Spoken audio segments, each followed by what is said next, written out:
Welcome to the One More Rep podcast, where we take it beyond the barbell. I'm your host, Modingo, and with me with the red solo cup full of Gregarious Nature IPA, which is a collab from AleSmith and Stone Brewing, is the executive producer. Had to think about that for a second. That was like the that other one, the sweet potato pie? Yeah, the sweet potato pie. It was for Thanksgiving. Dude, it was. Like, I wish that was only true, though. I'm definitely not the executive producer because I am like the... Yeah, you are. You take care of all the video, all that awesome YouTube content. That y'all ain't watching. Like, I don't even know why I'm doing it. But I'll give you a close-up of this gregariousness. It's actually pretty... it's an IPA, San Diego style. I don't know what that is. Pamela, if you live in San Diego, if you can tell me what that is, that'd be pretty sweet.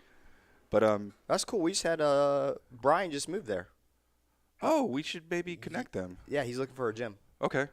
Yeah, Pamela, help out Brian. Yeah, he's looking. He went to an Invictus branch and said it was not that good. Oh, really? Yeah.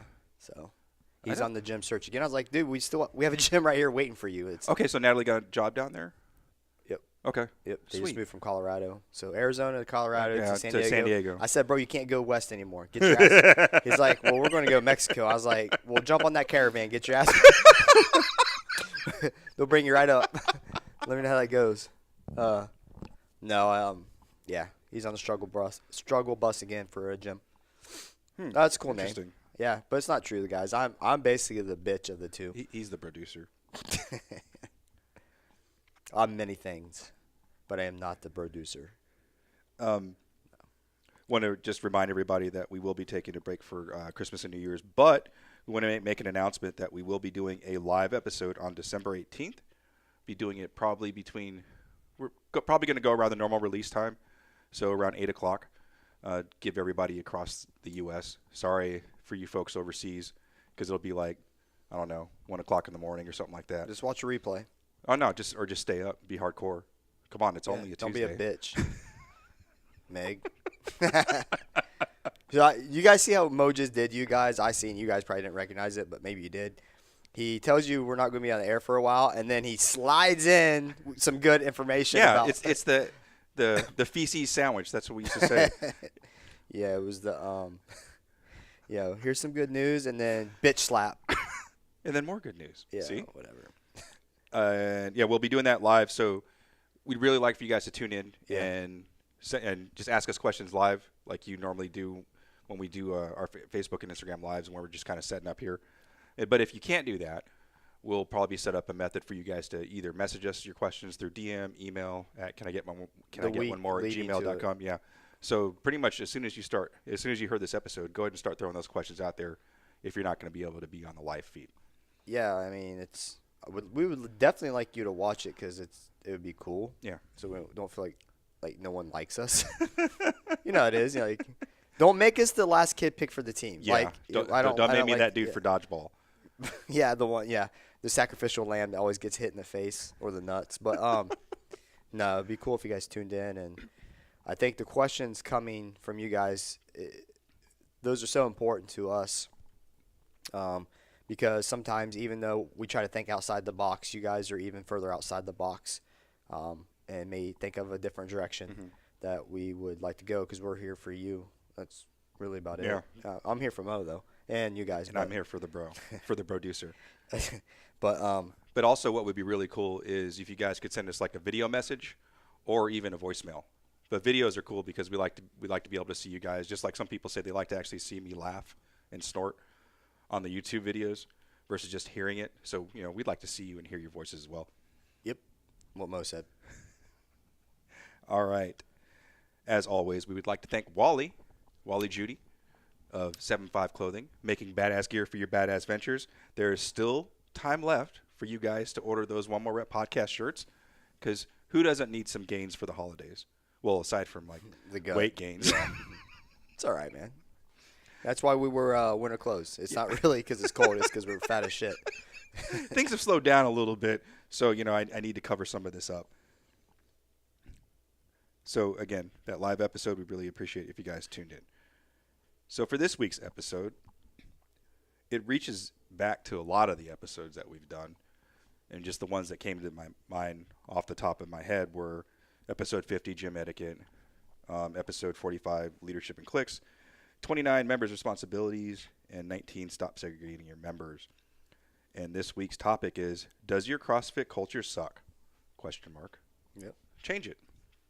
This was, again, from the 3 o'clock bro couldn't sleep and just started hammering out topics. I don't know if they're any good. I mean, we keep talking about them, but I think they've turned out pretty solid. I mean, I'm a pretty big critic of what we do. Mm-hmm. So when I watch them, I'm like, if it sucks, but I think they've been pretty good.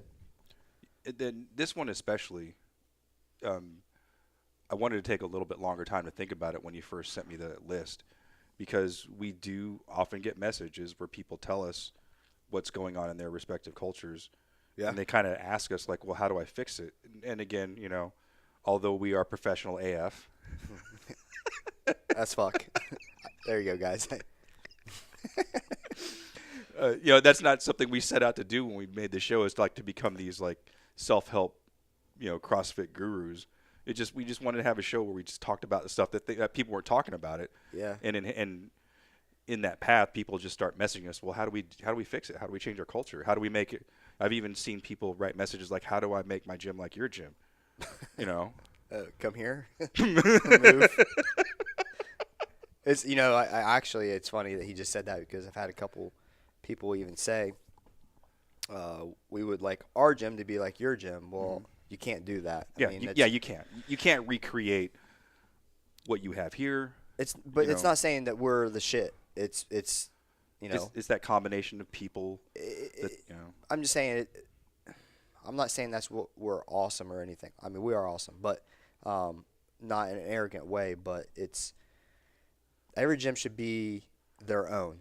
Mm-hmm. No gym should be just like ours, okay? And no gym will ever be like ours. Mm-hmm. And like I was just saying about Brian, and he even made that comment yesterday, because each time they've moved, they had to find a gym. He said there's no place like yours. But that's okay. It doesn't mean we're anything elite, special, whatever. But I think people, what they kind of want is they want to feel respected. They want to feel like they're getting coached. They want to have a gym where people aren't talking smack behind their back. They want no cliques. They want no drama, no attitudes. They don't want to be nickel and dime for extra, like personal training. If they want to work on their muscle ups, they want to be able to go up to a coach and say, hey, man, I really want to try to get these. Is there something we could do? Mm-hmm. And not be like, well, yeah, I'm going to let's set up an appointment where you can come in. I'm going to charge you $65 for your half-hour session. But we've even had some listeners message us and say, hey, I asked for additional training, and they said no because you're not good enough. I mean, I'm paraphrasing, right. Yeah. But that was the gist of the one message I remember. That upset me. That says a lot. I'm about to rip Mo's laptop. No, not the laptop. Not the laptop. That's the moneymaker. Oh, for you, I think it ain't making me anything. No, yeah. So things like that. Could you imagine? Like, I could never imagine telling someone they're not good enough. If it's skipping, pull up, a ring dip, a push up, a ring row. I don't care how basic. But that's it is. Even like you go back to college or high school, and you're like, hey, professor, I need help with this. Oh, well, you're too stupid. Yeah, I heard that. I mean, how is that?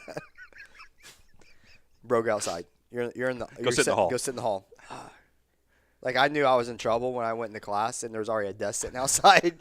You're like, is this mine? Reserve seating. Reserve seating for bro. So does your gym culture suck? I think that's left to interpretation, because and you've said it before, you're not going to make all people happy all the time, and that's not something you should aim to do. But to say that there may be something wrong with the culture, I think that's a reasonable statement for someone to say, like, I think we're doing something wrong here. Well, yes, if you're an owner and you're going to ask yourself that, but usually this is going to be directed to the members. Yeah. The members looking up at the ownership Yeah, saying like, something's not right. Yes, they're like, something is not right. I just went to my friend's gym, and it was not like this. Mm-hmm. Their culture was much different. They were welcoming. That's what I hear a lot. You're very welcoming, and that's what we hear to us. That's still just so weird to me. But again, my personality, like I don't know any strangers. It's just how I am. So it's really uncool to hear people make statements like that. Yeah, it's uncool, but it's unfortunate because if each of us are real with ourselves, we, think about how much CrossFit means to you, how much the people inside of it means to you, and then imagine having that at one point and then it goes away because of the leadership up top went a different direction, and I started allowing all these small things that we've talked about numerous times. Or you've neglected. Yeah. But they allow things that cause these ripples inside your gym. And then we always know, ripples continue and they get larger. And so, the point of impact is small, but the damage it causes beyond is significant to the point where it changes cultures completely. Because in all honesty, the last gym that we were at, the very first year was literally just like how Access still is. Everything was cool. Everything was cool, and then they let some of these pieces of shit in that were very disrespectful and like just horrible people, to be honest, and their family, which is even worse. They let them in. I think you've used the word toxic before. And that's being generous. Like, that's me being nice. Like the most disgusting, like, foul mouth, raunchy people you can imagine. And they just completely destroyed the gym, and that they end up he's just sold. He just sold because you lose your passion when your culture collapses, because people stop investing their time there. They stop going to your functions. It stops becoming your third place, like we've talked yeah, about. Work, your whole day at work is transitioned to the gym. Yeah, and then you got home. And but yes, they stopped doing that because when you the area we're in right now, we didn't have to do a lot of the stuff that we did in here, but we did it for our people because of our culture. Our people like to come here and hang out. Like, they'll work out and then they'll hang out for a bit, or they'll come in early and hang out for a bit. We literally invested money into them for them, just so they had a comfortable place to chill. They spend so much time here. They spend more time with us than their own family. This is their home, so we want it to feel like want it to feel like a home, not just another damn gym. That I've been to a lot of CrossFit gyms are nice, but it just feel like it's too like professional and like too modern. Like, it's just there's that fine balance between the dust bunnies everywhere, and then like the Sistine Chapel. Like, you don't want it so pristine that you're like, I don't want to touch anything. You want it to feel comfortable, and I think that's what you guys accomplished here. Is that this is a comfortable space where athletes can spend other time before and after workouts. And it's probably safe to say that people just come by and just say hi, like, even when they're not working out. Yeah, we said it yesterday. He just came. I haven't seen Joe in a while, and he stopped in just randomly, and we had a good 45-minute chat. Man, it's just always welcome here. We want to people feel comfortable, but that's part of our culture. And does your culture give you what you want? And the reality is that is the issues people are having is no longer do gyms give them the culture they want, and then that causes them to start not liking their gym. So, but you mentioned, like, at your previous facility, like, when it started off, it was you enjoyed being there. You liked it. Now, aside from the certain group of people coming in, I think sometimes people lose focus on what's important. Taking care of the people, maintaining the culture. Oh, yeah, the owners. Okay. Maintain the culture, taking care of the people, cleanliness. Investing back into the gym, investing to the people. Yeah, they lose all that. And I think we saw this a lot in the early days where people, they opened their gym, they got a membership, money's coming in. It still happens, though. And they start focusing on those tangible things, the number of members, the dollars coming in, the rent, like the monetary things, those hard items, and they start to pay less attention to those soft things like the culture. the shit that got them there. The things you that know are, what I mean? yeah. That's what The these things that separate you from another facility. businesses will start up, and they're like their mission is X, and it's great. They have an awesome path. They're grassroots. They're busting their ass. They're giving it everything they got, and then they start getting a little bit of success. With that success, you have to be cautious with. And what I mean by success is they start getting some income coming in. They're starting to do what they love for a job. They're starting to see some return on that, okay? And then they have a path. They can continue and keep their head down, nose to the floor. Like, oh, I don't care about this success. This is the start. I have so much further to go. Or they can start veering off like, I don't have to get work. Comfortable. I don't have to work near as much or as hard. I'll pay someone to travel and meet new clients, or I'll pay someone to handle new members that are doing inquiries. And now you start losing that touch, like that personal touch. That's why I still teach the training courses. And I'll never stop doing that. I'll never stop training classes. I'll never, ever want to lose that personal touch. We'll never have 20 trainers at our gym. And 400 members.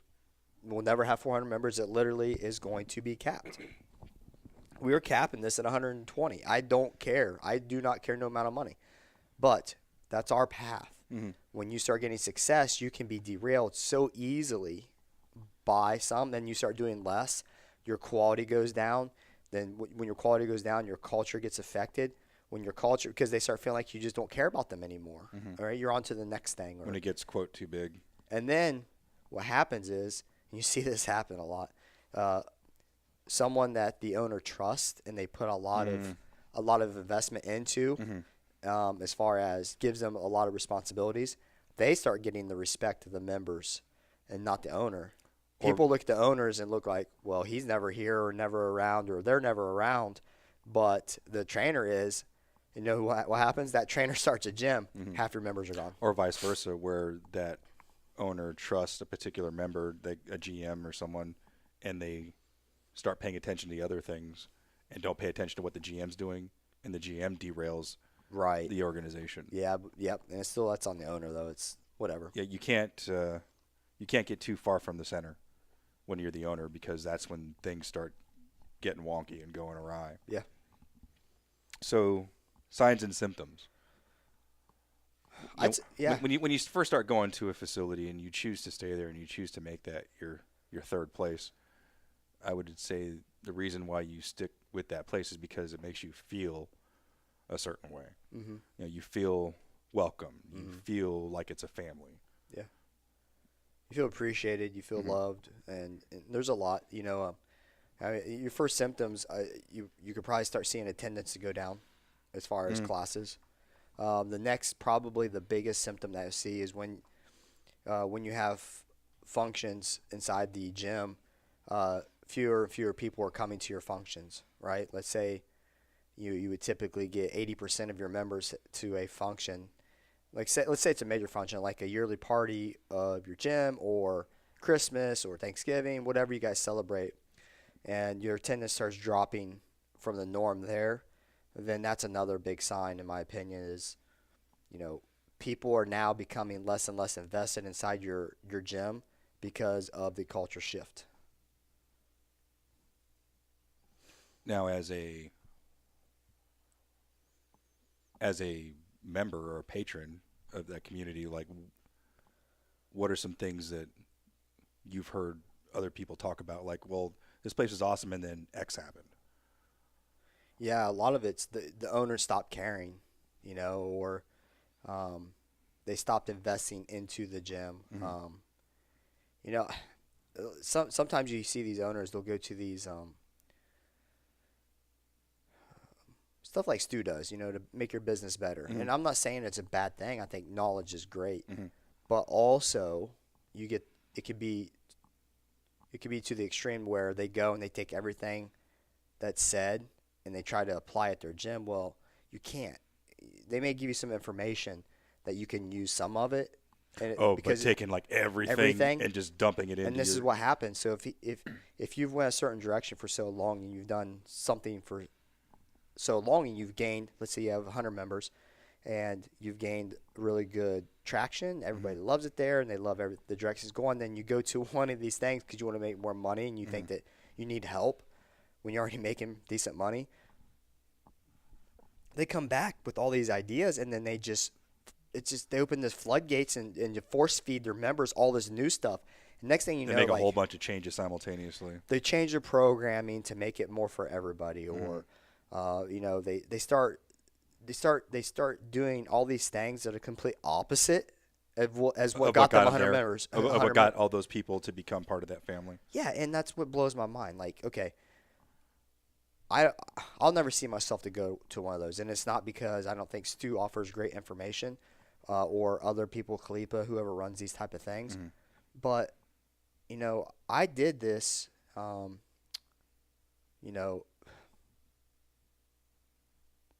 out of necessity, but I've always wanted to be my own. Yeah, you said early on you knew you were going to be some sort of entrepreneur. And the way it worked out, this was my direction. So it was cool.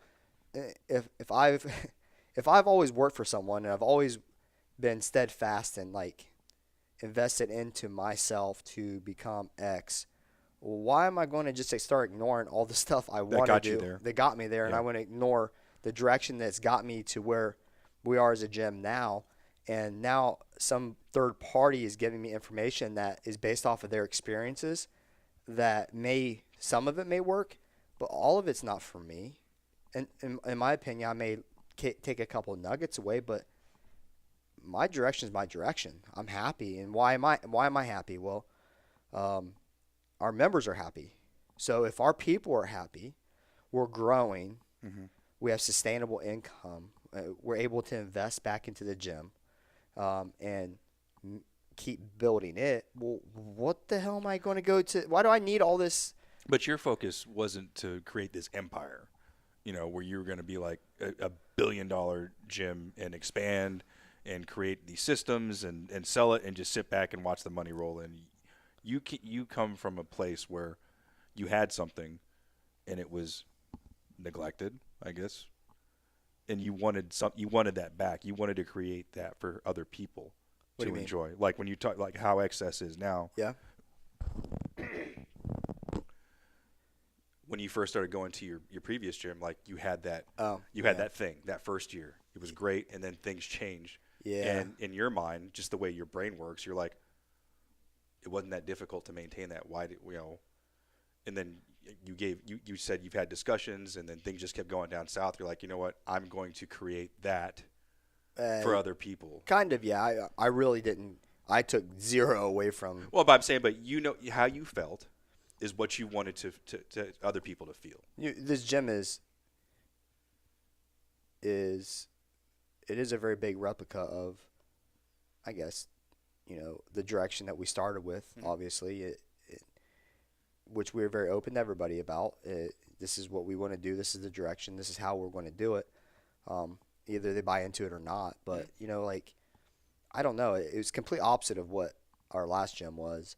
The thing I know is, like we've talked, treat people how you want to be treated. Treat people with dignity and respect. Yeah. Treat people how they want to be, or how you want to be treated. Clean the floors. Yeah, it's just the simple stuff. Other than that is passion of CrossFit, passion to help other people, watch people grow, and more importantly, change.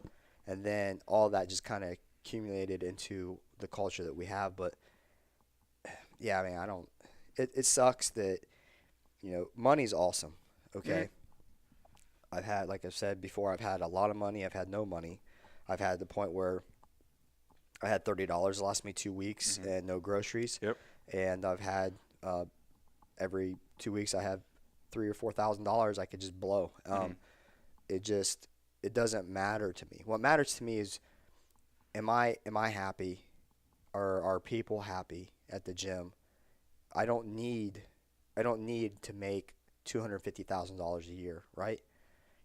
My first goal when we opened the gym was to make $100,000 as a gym, right? And it's not easy to do. No, but we're in any business. But we're very close, and that's really cool. You know, we're very, very close to that, and but that doesn't define me. It was just a goal. You But weren't that- going to shut down if you didn't meet that.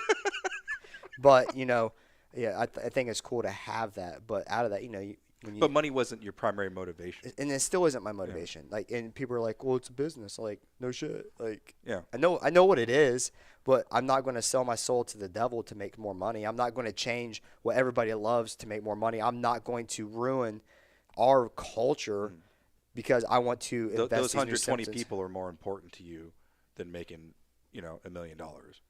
My God, yeah. Like, you know, I was just telling someone I had a conversation with. No amount of money is worth a good friendship to me, and I don't care. And I mean a legit friendship. Like, I call them up at 3 a.m. I need Like, you, hey, and they're there. you got a shovel and some rope. I need help. Yeah, absolutely. Hey, where we burying them? Like, I got a couple places. You know, that's a conversation Yeah. that those are friends, and Yeah. those people are. There's no price I would put on that. Yeah. So some more of the things we talked about. We've always talked about being treated with dignity and respect. But if you felt like you've been, have you felt like you've been treated differently than the rest of the group? I've seen that happen. I've felt that before. And people have told us that. Yeah. I mean, yeah. But yeah, hell, just think about that. Like, you're not good enough. Like, Yeah, exactly. what? Yeah. What? Yeah. I didn't know. Do I have to like try out to be in your gym now, or Yeah. what? You know what I mean? That's how ridiculous is that? Yeah. How can you even? Oh my gosh, I can't even. How could that member even sit there with a straight face and not punch him right in the dick? Yeah. like what? Nut shot. Like, seriously, I'm not good enough. Yeah. For what? I'm good enough to pay your membership, but I'm not good enough to My help God. become better at X. Yeah. I'm a. And then again, feeling undervalued or underappreciated. That's just that's like a basic tenet of like being a good human. Make people feel important, especially as a business owner. Yeah. I'm paying to go to a place where I feel underappreciated. Yeah. That makes sense. Yeah, paying a decent amount of money, across the spectrum. And I think what the problem that I've been talking to people on our Instagram, that's usually where people reach out to us into our messenger or me direct, is they don't have another place to go. They've exhausted all other avenues. Or there are no other avenues. Or there are, but they're just the same or worse. So they're kind of trapped. Like, they literally are trapped. I know of 2-3 people right now, or off the top of my head, that are trapped inside the gym. They have no other option unless they move. Yeah. And how sad is that? That in their surrounding area, no other option to do CrossFit. And We've even had some that have told us they've tried the other options. Yeah. And they're equally not good. So it'd be easy to say, well, it must be the people. No, it must be CrossFit. No, I'm saying if our listeners will say, well, maybe it's the people. No, I know these people, and they're not bad people. You know what I mean? It's just the quality of gyms in the area are shit. And that's the unfortunate part of the model of CrossFit, but it's also fortunate that not every gym is going to be the same. It's not a franchise. It's not a franchise. Not every gym will be ran the same. When you get But you and I agree they shouldn't. They shouldn't. Yeah. Heck no. Like, I couldn't have, like, I can't, yeah, I'm glad they don't. I mean, Yeah. I love that every single gym's vibe is based off of their owners. And that's exactly how it was founded. Hey, you pay the fee to use the words CrossFit, and everything else after that, it's all on you. Yeah, you pay. You got these people down the road here, and they're advertising. They're bringing CrossFit or want to bring CrossFit to their gym because it's not a CrossFit gym, and so they're openly advertising that they're going to offer CrossFit. Oh, are you serious? Yeah. Oh, yeah. Have fun when the lawyers call you, because they will. Yeah. So they're saying they have CrossFit, or they have trainer-led classes, and they name all the classes they have, and they have CrossFit coming 2019. So they're not even affiliated. And they're using CrossFit. They're trying to gain and they're a mile down the road. I don't care. You can come on, open side me, because I already know what comes out of that gym, and it's not good news. I mean, it's a revolving door gym or whatever. But what I don't do it right. Yeah, if you're ever thinking about doing that, guys, don't do don't it. because they have an entire team of lawyers that is their entire job. Yeah, it's CrossFit theft IP is what I think. And they will sue you. I don't know if you continue to or do it. They will make your life uncomfortable. I think they'll contact you, and that's just you have choices. Yeah, at that point, them. yeah, it's like the mafia code. Yeah, like okay, either or take that stuff down, or I'm breaking your knees. Yeah, but no, it's Well, not only that, it's not right. No, like just I don't care. Like I said, they can open up a CrossFit gym, and all it's going to do is it's going to make you better. Well, when they leave there, they're going to come here. So I mean, I'm being real though, but you know, it's just that we're talking about quality. Mm-hmm. The quality of gyms, they're on so many different levels all across the board. Mm-hmm. And I only speak of our gym the way it is, and not out of arrogance. I'm very confident, but it's not me being arrogant. I know what we offer is great, and it's not because of what I think. It's because of our results and people, what they tell us. Like, whatever. Another thing we got listed here is being singled out. We've heard those stories about, you're not good enough to get extra training. Totally not cool. And to the point where I've heard stories of people being singled out, like called out in class. Like it's high school, like you're snapping a towel on someone's ass because they can't do X or Y. I mean, not that they're hitting them, but I'm saying they're like, oh, look at so-and-so. They finally got a double under. That's not cool. Everybody started somewhere. I think that, I'll piggyback on that. Had someone contact us about they're running a gymnastics clinic inside their gym. And so this member inquires about this gymnastics class, and they said, well, they can't go to it. They're not skilled enough. Okay, well, I can't modify her and still can't come and try to learn progressions or anything. No, you're not good. You're not skilled enough to do this.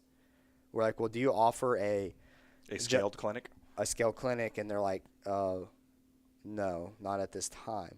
So they've already cut they're segregating their members by saying we're only taking people who have 3 or 4 ring muscle ups. You can only come to this clinic if you meet this criteria. Now, if you're intentionally saying, this clinic is for, you have to meet these prerequisites, but you should in turn have something offered to the general public that's equivocal, so that way you don't feel like you're excluding other people. Dude, yeah, not offering it to everybody is pretty crazy to me. And this person was even asked if they were going to have. Well, but let's back that up though. Like, we have competitors courses, and we have regular seminars.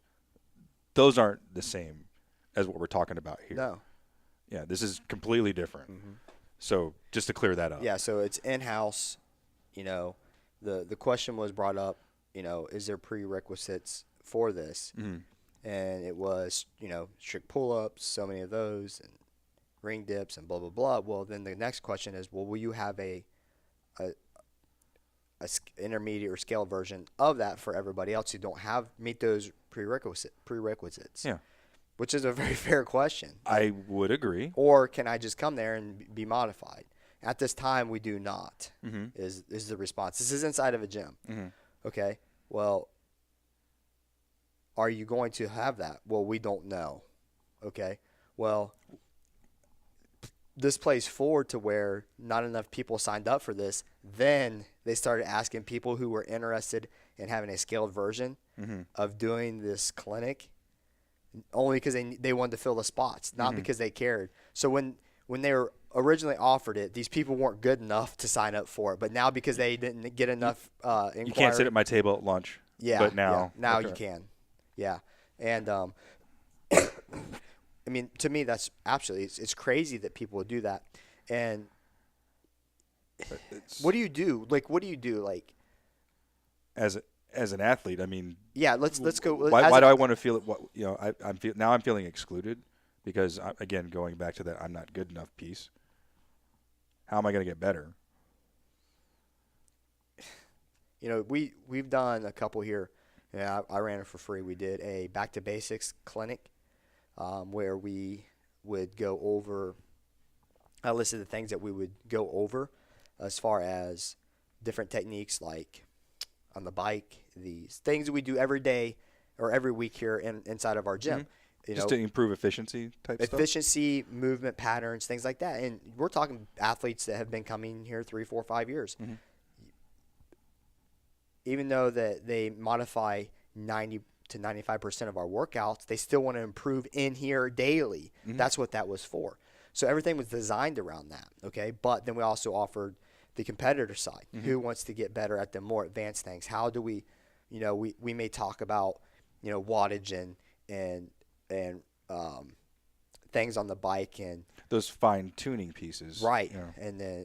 And then we get into the pacing, we get into the mental side of a competitor. We get into the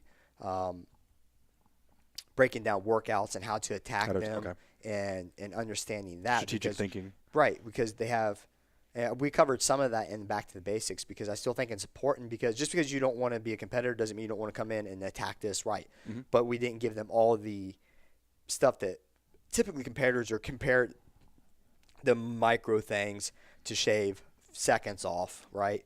Where I'm trying to shave minutes. Yes, right. Yeah, I get it. Their seconds or minutes. Yeah. So we offered those two for free, and they were full, I think, 5-hour clinics. And, you know, I think if you're going to do it, don't do it like they did it and to say, well, no, you can't come. Have two options, because you're gonna hurt someone's feelings, and then those hurt feelings is what causes what we're talking about, and that is a ripple in your community. And people, I think, will agree that you and I, not hurting someone's feelings is not like on the forefront of everything that we do. However, no, I am. If I were in that position, I would not want my members to feel excluded. That's completely different. Totally different. Yeah. But you're not always going to, like we've talked, you're not going to make everybody happy. There will be people you piss off. But it's how you handle that, in my opinion. I can piss someone off by like, hey, why are you pissed? Yeah. Oh, okay. Are you pissed because I said something that triggered something? Yeah. Or was I rude? Right. Because if I'm rude, I apologize. Well, unless you're being a dick. Like, you came at me, like, don't, like, we're cool until you, like, cross this invisible line of, like, the dick line.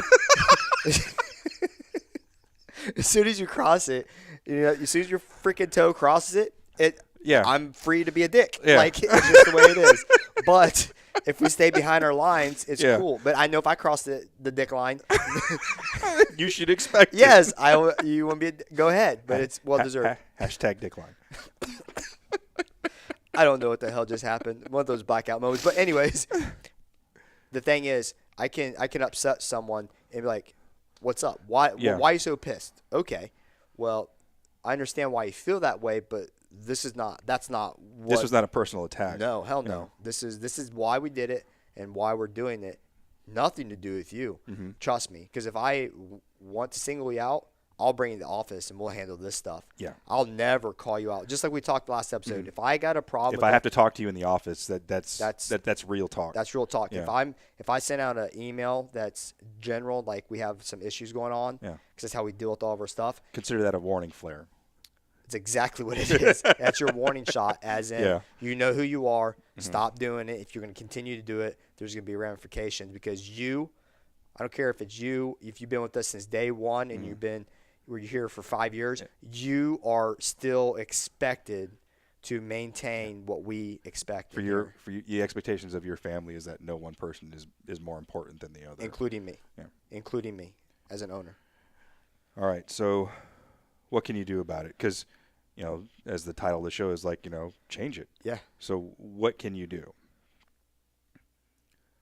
Well, let's just go ahead and say that from the beginning it can be scary, because you might perceive yourself as that one nail sticking out or someone going against the grain, because oftentimes when people feel this way, they think they're the only ones. Well, am I just being, in your famous words, am I just being a bitch? Yeah. Or is this something real? And a lot of times when you have concerns like that, it's scary to talk to other people. Hey, bro, am I being a bitch? You know, tell me. Because if I'm being a bitch, tell me I'm being a bitch. Yeah, you're being a bitch. Yeah, and then that's the end of it. But no, that's messed up. Yeah. Right? And that's kind of the person, people, That's what I say. I was like, that's so messed up. Like, you pay to go there, and like this is how they're treating you. Yeah. You have every right to be pissed. And if I'm not even part of your gym, and I'm getting upset. I'm getting upset. Yeah. Like, now my fuse is pretty short compared to most. But with that said, I think, I'm just real. Like, dude, that's ridiculous. It should not be that way. But it is their gym. That's what I always say. It's their gym. I can't control that. Understand that there's no way in hell I would ever do what they did, and that it is wrong. They should not do it. You should not tolerate it, and you should speak to them. Because that's another question I get. Should I say something to the owner? And I always hate saying this, but you are a customer. Unless you're the owner, or part of the ownership group, you are a customer, and I hate using that word, but it is a true statement. And if people forget that because you get repressed.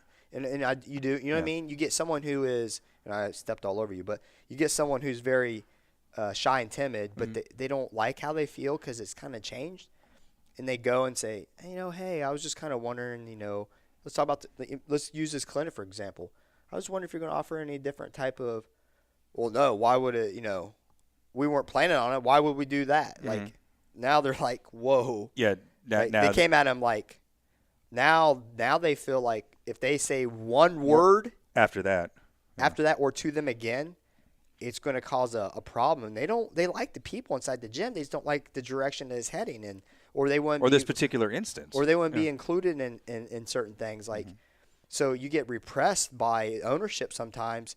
I'm very, very confident, but I will also listen to anybody about anything, even if I think you're a dipshit. Like, I'll still listen to you. But I will also tell you how I feel when I'm done listening to you. That's a respect. As an owner, some people, they don't care what other people say. They will push them away and push them down. Like, hey, I'm the owner. I don't care what you have to say. This is what we're doing. But also sometimes, which I'm very hopeful of, I don't know if we've ever got any feedback where people have had a discussion with the owner, but sometimes they don't know what they don't know. Sometimes they're, like I said, you get distracted. You start focusing on other aspects of your organization, and you're like, oh, shit, I've neglected that. I'm sorry. Yep. You're right. I got some feedback for you. Yeah. Yeah, and that's what I'm saying. No, I do. Yeah. Oh. You just asked the question. Yeah. I got some feedback. No, I think it's pretty, like what you were just saying, like, literally we do have feedback. We do have information on this. And I think that's what, in this podcast, man, like, I'm not just firing off the cuff. This is real shit. Like, this is real stuff that happens. We had people that were unhappy. The direction, people were getting segregated. They're unhappy with the cleanliness, things like that. They go to the ownership, sitting down with them, have a discussion with them, bring this to them, and say that, hey, we're just 2 of 15 that are having problems here, but they had us talk to you. We want to bring this to you in hopes that you'll fix it. And I'm not saying you have to fix everything, but these are our concerns as paying members. At a minimum, the owner should listen. If I got 15 people that are pissed, I messed up. Because that's it's not a one-off. Yeah, and that's a large chunk of your community. Yeah. That's money that could potentially walk away if you, as the owner, don't do something about it. Right. Was brought up to them. Oh, yeah, we'll change. We'll definitely, we'll start looking into it. We'll stop doing that, this, and that. 2 weeks later, it's right back to the same thing. A couple weeks later, gets brought up again. They sit down with them, okay? Maybe it was more than 2 weeks. I forget the timeline. But it festered again. They sat down with them. They sit down acting like they're getting ready to take notes. And then they act like they've never heard anything of these complaints before. So it's like we've had this conversation. We talked about this the last time. Now they're playing dumb as owners. Like, oh, really? I can't believe that's happening. You're going to play dumb on this? How insulting is that to the members? To the person that was elected as the spokesperson. And not only that, but those people. Concern. A legitimate concern. Like, look, if I'm wrong, right, and this is me, then I'm wrong, okay? If someone's sitting down, I'm not going to play, I don't know what you're talking about. We've never had this conversation before. That's so blown off those people and show them zero respect. And if you don't think that changes your culture, you're crazy, because guess what? the gym matches the owners. If that's how you are as an owner, how do you think your gym's culture is going to be? They don't care about anybody else. They don't care about how people feel. They don't care about them feeling slighted or disrespected. They don't feel like they're being undercoached or neglected as athletes because they don't fit in with their group. They're not part of their clique. They're not a good athlete. They're not going to perform well for the open. All this stupid crap. And because they don't fit that criteria, now they're being, ignored and not even given the time of day. How messed up is that? Bro? And then even with some of those owners, sometimes people have those rose-colored glasses where they only want to focus on what's awesome about their gym and not focus on those things that undercurrent that could potentially bring them down. I mean, I think in life, most people are proud of what they're good at, or if you have a thing, you're proud of it. And then some of the things you should work on, kind of neglect, because it's easier to say, I'm proud of this, I'm proud of what we have, but as a business owner, when you have all these people who are basically keeping your lights on, it's probably not a bad idea to make sure that you're taking care of those things that your athletes, customers, bring to you. The people have come and asked, we want a culture like yours. And I literally say, first off, thank you. I mean, it means a lot to you. Huge compliment. Huge compliment. And I appreciate someone from the outside saying that. But secondly, I'm like, look, you may want that, but do you understand the amount of work it takes to maintain that culture and what you have to do? And what you just brought up is perfect. The stuff that is going to flow under the undercurrent, because everything's going good. But if you let 2% of your business start having an influx or an issue, it could be training, it could be programming, memberships, it could be the investing back into your gym, maintaining your equipment, cleaning your bathrooms. There's so many things, right? If you start neglecting 2% of that, well, then that starts upsetting some people, right? Or if I neglect a person and I start making them feel bad, well, guess what? That person is going to vent to another person else, that's their friend here.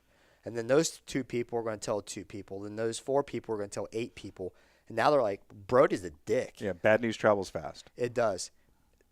It takes a lot of work to say, hey, look, these are our precedents, and I'm going to follow them myself because I'm going to lead from the front. My expectations are this. You know what our expectations are. If you do not do that, if you bring attitude in, if you're always bitching and complaining, you bring in drama. You have well, I bitch and complain every time I work out here.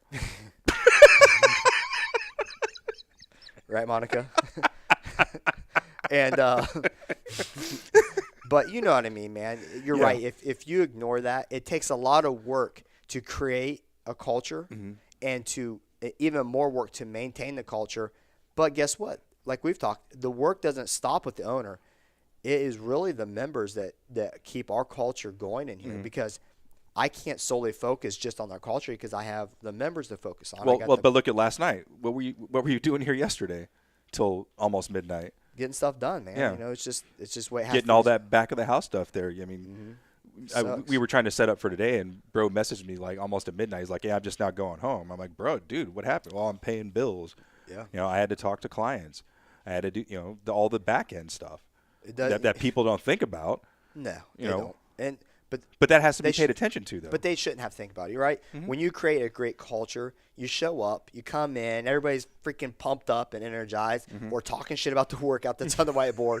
Or like, oh my God, why I should have just not come. I should have cherry picked today. I heard that. How many times I heard that today? Because our episode just came out. First thing, Lavonna comes in, peeks her head in the office, like, bro, I seriously about cherry picked today. Like you, whatever. And but. You want that culture to come in and, it's going to suck, but we're going to get better. And yeah, maybe you didn't perform your best, but you gave me your best. And, like, that's where it's at. You don't have to perform your best to give me your best. You know what I mean? Like, don't get wrapped up. You don't have to be the top of the leaderboard. No, hell no. Look, we had Doug come in. Pat, your 80% is not my 80%. Don't even start that. You had Doug come in today, and Doug came in an hour early. He works nights. He got very little sleep. Really good workout for him typically, and he underperformed to his typical standard. And he was very down about it, and I get it. But he did give me his all. He did do his best. He literally went to failure on these clean and jerks. He did what he could today. People get so wrapped up and try to make they base their fitness off of one day, and it's not. It's not. He didn't get sleep. Maybe his food was off. Maybe his water was off because he didn't get enough sleep because he just went to bed. Or maybe he was tired.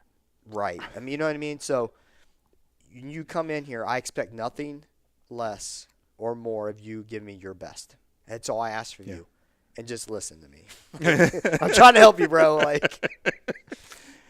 And lastly, when we talk about doing something about whatever it is there, and I always revert back to the story that Oliver told us. One of your members here, he was out of town for an extended period of time, and in one of our episodes, we talked about waiting till everyone was done with their workout before you started putting your weights away. And he's a temporary member of this gym. He was like, you know what? I'm going to start doing that. So he did it one time, and then for the rest of the time he was there, that class did it every day. And it all, because he waited for that one person. He said the next day that person was like, hey, dude, thanks a lot. That really meant a lot. That really helped me. So Oliver, a stranger, did something once that may even still be going on today. But to sit there and think that you possibly can't impact a culture, that example right there is a pretty solid one.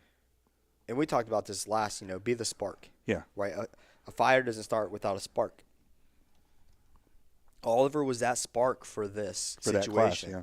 And you want to talk about, and if your gym does this, I promise try it. If your gym puts equipment away while people are still working out, and you listen to the show and try it. I promise you there will be someone that tells you they appreciate it and they will thank you because you weren't disrespecting them while they're trying to finish their workout. Because when you're walking and trying to put your bar away and they're sitting there busting their ass and giving their all that day, there's nothing more disrespectful. You're turning your back on them. You're setting your bar in. You're making noise. You maybe stop and talk to someone else. Like, these people are still going. Does that mean you have to, circle them around and give them kumbaya? No, and some people don't like that, like we've talked. But it doesn't mean you can't say their name. Come on, you got it. Or just at least stand there and just be present. And be the first person to give them a damn high five and say, great job, you killed it, Because they did kill it. Did they get the top score? No. Who cares? You tell me they didn't kill it because they did. And you do that, you will change, because that's what we're talking about now. You can change your culture. You can do it. You can take the most minuscule step, and you will absolutely change the vibe. You will change the culture. You'll make people feel appreciated and wanted and respected. And if you don't think that when you change people's where they feel respected and wanted, if that won't change your culture alone, you're insane. If you feel respected and wanted, you have nothing. Your attitude changes. You're more energetic. You're positive. You're excited. And then that person does it to another person. And then like we talked about being the douchebag. Like, can they be changed inside of gyms?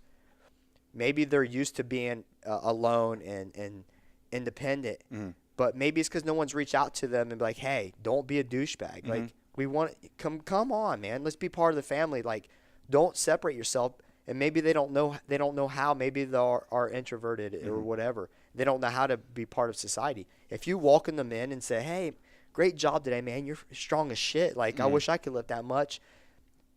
Yeah, just that little kudo. That little bit, man. It could change their perspective. It could change who they are.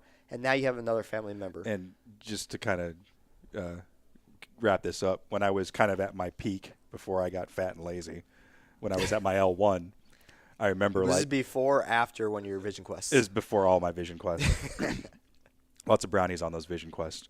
But I remember I was at my L1, and I don't remember what the workout was, but I had some pretty beefy dudes in there, and they smoked the shit out of the workout. And it was something that's not my wheelhouse. It was like thrusters and burpees. Like, if I ever was that 21:15.9 thruster burpee bar facing? They cut it down. I think it was like 15.97 or something. But burpees, I'm just slow. I mean, I got titanium. It's going to slow me down a little bit. But I remember like all the guys standing around me, and like I was coming up off the ground. And I just remember looking up, and I was surrounded by all these people. They're like, "Come on, Mo, you can do it." And I was like, it's pretty fucking cool. Yeah. Did you try to tag someone in? Come on, baby. I mean, in my mind, I was like, guys, no, this is my 90%. This is how fast I move. But just for that split second, I was like, man, that's pretty fucking cool. Yeah. You know, in the middle of me dying under all that. But yeah, so it does make a difference. You know, that's not something I need because I was actually moving relatively fast based off my capacity. But just to see that, a bunch of strangers just looking at me, trying to cheer me on, trying to get me across the finish line, that was pretty damn cool. I think you said something important. You said strangers. Now imagine doing that among your peers that you're there with daily and what that would mean to them. So it's amplified because you're there every day with them. You work out every day with them. So now it's amplified, the amount of respect, the mutual respect you gain for each other in CrossFit. And when you watch each other suffer, man, there's no better. You know, like you said, you crawl over and give someone a high five only to collapse in the same sweat puddle. I mean, like, is that your sweat or my sweat? Like, I don't care, bro. Like, yeah, it's all good, man. It's all good. Bump. Yeah. So to wrap this up, I just wanted to share a quote, and it's "Be the change you wish to see in the world," and that's a quote by Gandhi. So I mean, we're not talking about bringing on world peace, but you can do something small to change the culture for the positive within your facility. Without a doubt, I think it's been proven. It sometimes can be. I was talking to Caleb today, and is he still looking lean? If he's lean, give me some of that. Like, hey, going to become a law enforcement officer. Good on he you, is man. currently. Oh, he's on probation for Dayton. Oh, no, hey, congratulations, brother. He's brother. almost first year done. Good job, man. No, I brought up the reference to the Bin Laden raid, and so when they were doing the raid on Bin Laden's compound, they did this huge workup. You got your best SEALs, and they were handpicked, and you have your best analysts from the CIA. You have your most strategic people in the military. They're all in this training center that are, trying to get a game plan or game plans to do this raid, right? So they come up, they finally formulate a game plan, and then someone says, "Does anybody have anything to say?" And out of the back of the room, I'm sorry, I'm only laughing because it's a true thing. These out of the things back happen, of the room, someone that has probably very low rank in comparison to these higher ups says, "Yeah, well, what if we crash?" And they're like, "Yeah, you're right. What if we do crash?" So this guy he's just an operator, and I'm not saying that in a mean term, but when you have all these big wigs, you got generals, yeah. You got generals, you got colonels, you got civilians. You're a spot on the map. Yeah, who have civilians who only have a first name, that sort of thing, and then someone out of the room just brings up something, he spoke up. He spoke up, and he says, "Well, what if we crash?" And instead of being shunned and talked down to, they're like, "You know what? You're right. We didn't even think about that." And what ended up happening? They wound up crashing. Yeah. And my point to this is sometimes people are very hesitant to bring up a point or to speak up and say something out of the fear of being shunned and like made fun of, made it feel, make you feel bad or like you're not equivalent to them. But this guy did. Okay, this person did. He spoke up. The person had the courage to speak up. The courage to speak up, and these higher ups, and basically saying that all these top level people who've invested all this time, like, you guys didn't think about this? Idiots. Like, give me your money. I'm sure he didn't say it that way, but you know what I mean. Like, well, if he didn't say that, they would not. They wouldn't have prepped for that potential. Not saying they wouldn't have been successful, but having the tenacity to speak up and make this comment, or if you have the tenacity to speak up and voice how you feel, it can alter something in the most great way. If you don't speak up, nothing is said, nothing will change. The worst case scenario is if you say something and nothing happens. That's horrible. But if you don't say anything, nothing's going to happen. And as someone in a leadership position, you should look at that feedback as a gift. If someone took the time and the courage to muster up whatever it is they had to say to you, take a step back, listen to what they have to say, because it probably took that person a lot to come up to you and quote complain. Well, I tell you, I just right before Mo don't even know this yet. Right before we started this, and we had someone that was messaging, just started listening to our podcast, and he gave me some feedback, and saying, "Hey, I kind of disagree with this one aspect," and I kind of explained it from my side, and it was followed up like, I don't mean any. I'm not talking down. I'm just giving you a unbiased opinion of how I feel about certain things. Mm-hmm. And I'm like, I want nothing more than that. I don't want you to say, hey, your podcast is awesome, and you really think it sucks. Yeah. Feedback is feedback. Yeah. I don't care if it's positive or negative. It's your delivery that fucks things up.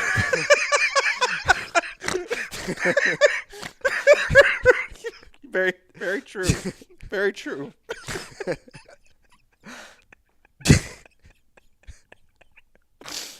Had I known that roughly 23 years ago when I was a young airman, I probably would have had a lot more successful career. Better yet, you know it now. I do know that now. But I wish I would have known that then. The feedback is always critical to us. And he really didn't have to say that, because I never took it as in, oh, well, screw you, dude. Like, don't listen to it. Yeah. Like, no, I'll take the feedback. Like, totally, because my opinion and your opinion are opinions still. Mm-hmm. They're exactly opinions. Exactly, it's not right. law, But the fact is, the stuff that we offer, we're not freelancing. Freelancing. The opinions that we give are based off of experiences that we have, that are relative, and have clout, and also off of direct conversations and feedback from people who have had these issues, continue to have these issues, who bring them to us, and or have them brought them to us, or I've had drop-ins that I've talked to on a one-on-one basis, who opened up to me after they've hung out here a couple of days, saying, what the hell have I been doing? Yeah. Like, I am so pissed. Like, I'm so mad when I go back. I'm so mad. Like, why was I never taught this? These things, yeah. So that's the difference, is we're giving our opinions based off of the feedback that we have, but Mo always will appreciate feedback, positive or negative, because we know not everybody likes our podcast, because we're not trending yet. Not yet. All right. So this week's call to action: do something about whatever your it is. If there's something going on that you're not comfortable with, maybe talk to someone else within your community. Maybe have a talk with someone in the leadership, or if you've taken those steps, and again, I hate the word customer, but maybe you talk with your checkbook. You take your money somewhere else.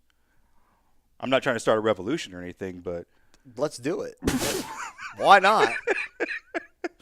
But I'm down. I would say most of us pay a decent amount of money to participate in this fitness lifestyle. And if you are not being respected for the money that you're bringing in, the revenue that you're generating, because you don't just pay for your membership. You're buying a Kill Cliff or a Fit Aid. You're buying some protein. You're doing whatever. You're coming for your community events, and you're spending more money and time. You don't deserve that. You making the checkbook talk, that's pretty cool. I mean, that's the reality of it. Yeah. The reservation that people have is sometimes they don't have a place to go. But even deeper than that, their issue isn't. Let's say it's not the place; it's the owner. Mm-hmm. But you can't change that motherfucker. Yeah. Like, you know what I mean? And excuse my French, but you just can't, Mo. You just can't change them. And the thing is that's what I see people really struggle with. Like, I don't want to leave. Like, we're boys, or like, or I don't want to leave the other people. Yeah, I don't want to leave them behind, or like abandon them. Well, but I do know of a couple people who switch gyms that are avid listeners to our podcast, and it was hard for them to do it. But I promise you, their social media says how happy they are and how glad they did. And I'm going to bet you $1 to however many donuts I can eat that they wish they did it a long time ago, because there is something out there that there are gyms out there that will fit you and what your desires and needs and wants are. You just got to look. Don't live inside that bubble. You got to get outside that bubble and find it. All right. That brings this week's episode to close. I'm Mo and I'm out.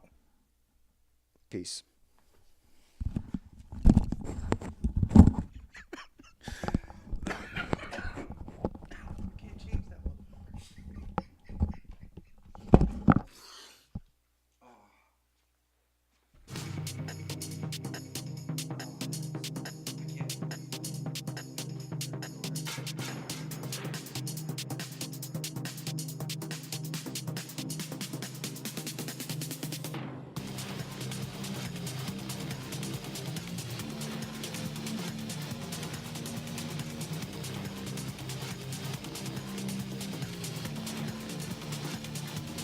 Thank you for listening to the One More Rep podcast. You can follow us on Facebook and Instagram at One More Rep Podcast, or on Twitter at Can I Get One More, or shoot us an email at canigetonemore@gmail.com.